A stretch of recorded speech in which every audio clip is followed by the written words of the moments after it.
ये तो पिछले चुनाव में इंडियन नेशनल लोकल पार्टी का बिखराव हो गया और बिखराव के बाद पूरे प्रदेश के हालात इस किस्म के बन गए थे। लोगों की तो इच्छा थी कि इंडियन नेशनल लोकल पार्टी की सरकार बने,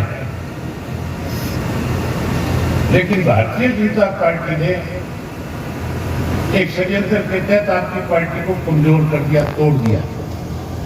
कुछ स्वार्थी लोग थे आपकी पार्टी में जिनको केवल सत्ता का लालच था, जो सत्ता में आना चाहते थे, जिन्होंने लालच के बस गुहाना की जो चौधरी देवलाल की सम्मान दिवस रैली थी, उस रैली के अंदर लाखों लोगों के मनसूबों पे पानी फेर दिया था। हालात उस वक्त इस किस्म के थे कि आपकी सरकार बननी थी, लेकिन षड्यंत्र के तहत पार्टी को तोड़ दिया और इस रानिया विधानसभा क्षेत्र के अंदर एक ऐसा व्यक्ति आपके बीच में आया जिसने कभी भी चौधरी देवीलाल की नीतियों को आगे बढ़ाने का काम नहीं किया था। किसी भी चुनाव में चौधरी देवीलाल का फोटो अपने साथ नहीं लगाया था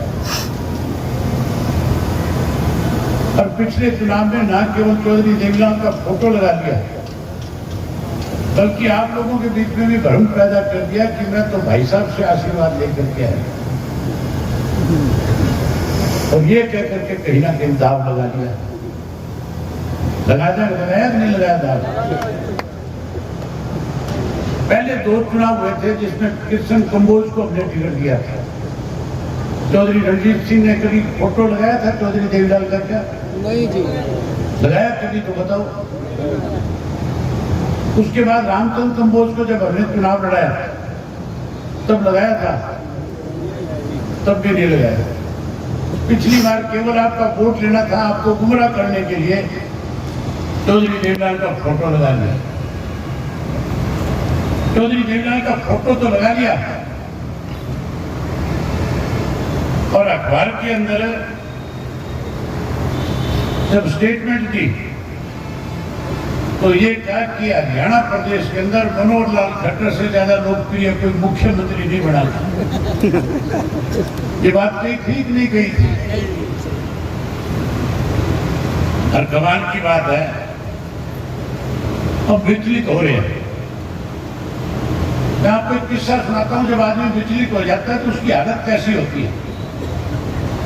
एक बार प्रताप सिंह कैरों मुख्यमंत्री थे हमारे, कंबाइंड पंजाब था। उन दिनों में जर्नैली सड़कें हुआ करती थी दिल्ली चंडीगढ़ के रास्ते, और चारों तरफ पेड़ लगे हुए थे, जंगल के अंदर का रास्ता था। मुख्यमंत्री के पास अम्बेसडर कार होती थी जिसकी स्पीड 40-50 किलोमीटर की बड़ी मुश्किल से चलती थी। चौधरी देवीलाल पंजाब कांग्रेस के प्रधान थे, कैरों मुख्यमंत्री थे। दोनों शाम का वक्त था, दिल्ली से चंडीगढ़ जा रहे थे, तो एक खरगोश आगे आ गया। खरगोश कार के आगे एक लाइट के सामने कभी इधर भाग रहा, कभी इधर भाग रहा। प्रताप सिंह कैरों ने पूछा चौधरी देवीलाल से कि देवीलाल, ये सही अड़ है, एक कदे इधर जाता है, कदे इधर जाता है, एक पासे क्यों नहीं हटता? कहना बिछड़ गया, जरा बिछड़ जाता मरता है। अब कभी क्या निर्दलीय लड़ूंगा, कभी क्या कांग्रेस में जाऊंगा, कभी क्या भाजपा में जाऊंगा।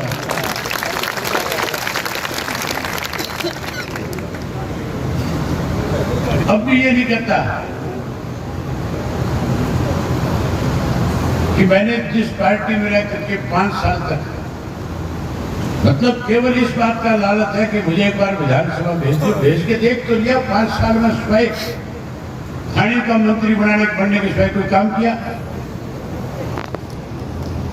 मंत्री इसलिए बढ़ते हैं सरकार में कि लोगों के काम करो, लोगों को सुविधाएं प्रदान करो, मंत्री का काम होता है कि ज्यादा से ज्यादा विकास के काम अपने इलाके में कराए जाए, पूरे प्रदेश में कराए जाए। इन्होंने तो 5 वर्ष में स्वयं थानेदारों को बदलने के, थानेदारों को लगाने के काम किया तो बता दो।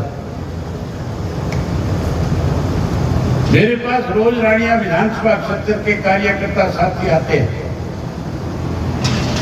और जब भी आते हैं एक ही बात करते हैं, हमारे खिलाफ झूठा मुकदमा दर्ज करा दिया। किसी पे अगर किसी ने किसी को तू मैं भी कह दी तो भी थानेदार को क्या बोला 307 बना दे, मुझे नहीं पता कैसे बनाना। चिंता मत करो, बदलाव लाओ, अपनी सरकार बनाओ। जिन जिन थानेदारों ने, जिन जिन पुलिस के अधिकारियों ने रानिया विधानसभा क्षेत्र के लोगों के साथ ज्यादती करी है, उन्हें यही जाकर के दंडित करेंगे, ताकि आइंदा से कोई भी अधिकारी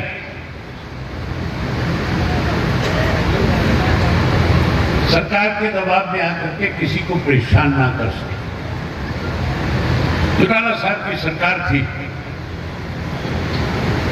किसी को कोई दिक्कत कठिनाई थी क्या?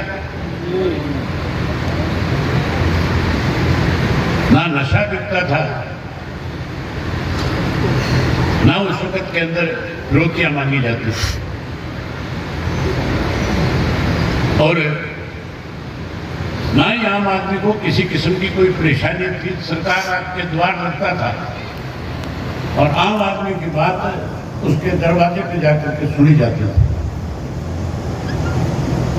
और चौधरी ओम प्रकाश चौटाला जब मुख्यमंत्री थे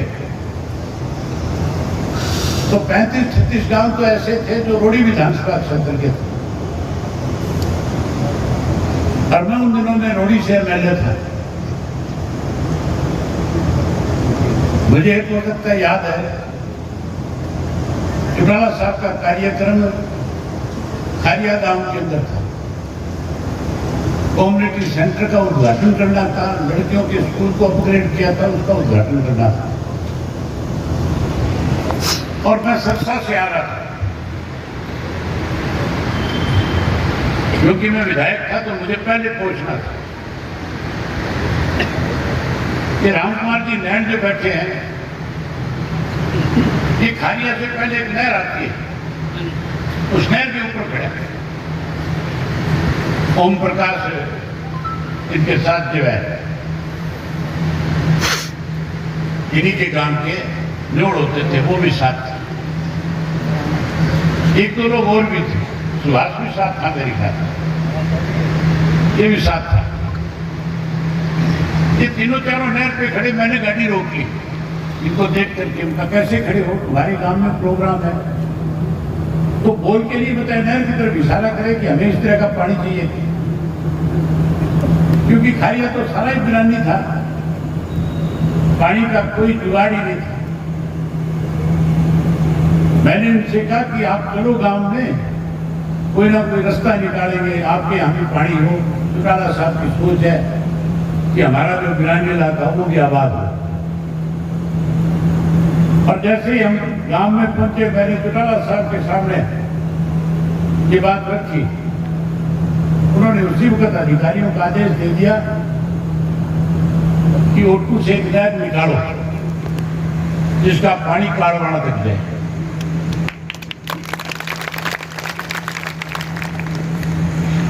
जो चीफ इंजीनियर था,